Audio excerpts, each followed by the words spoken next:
We know UV can work in the context of air cleaning.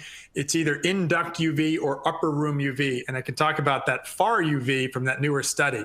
But basically, we know UV at the right wavelength can inactivate biologicals. There is a role for it to play in high-risk situations or specific situations in your building. But let's be clear in this prioritization of your mechanical system. You want to bring in more outdoor air, filter it through higher efficiency filters. That sometimes creates a pressure drop that some fans can't handle, the building can't handle. So that's where alternate cleaning technologies like UV might come into play because they don't have a pressure drop, right? It doesn't cost anything to push air. It's a little more challenging, a little more expensive with UV. You have to be careful that you're doing it right. Upper room UV works the same, but you keep UV above people so you're not exposing them to radiation. And as air moves up and down through natural buoyancy, anytime it goes into the upper room, it gets cleaned or disinfected. That can be really good. You say like a waiting room at a hospital or a big auditorium, big volume spaces could be good use.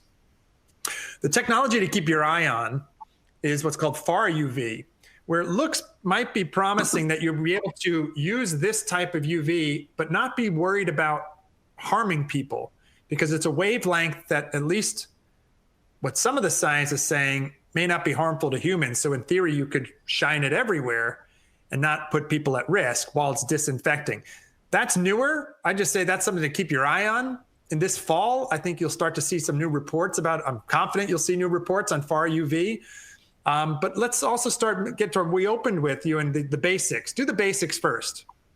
Ventilation, filtration, portable air cleaning, maybe consider advanced air cleaning technologies. And if you're going to consider those, you must hire an expert and be careful with the application of that technology. What's your perspective on microbial sprays? I suspect you'll have an idea on whether that's effective or whether we should be thinking in a different way. Yeah, I think we get down to it follows our earlier conversation about getting down to the basics here. We know, again, it's mask wearing, it's hand washing, it's cleaning and disinfecting surfaces. Can be, coronaviruses are quite easy to kill on surfaces with registered disinfectants. And so, but the best approach there, it's quite difficult. We should be cleaning and disinfecting surfaces without having to spray, so we don't create, a potential hazard if someone in the room while you're spraying.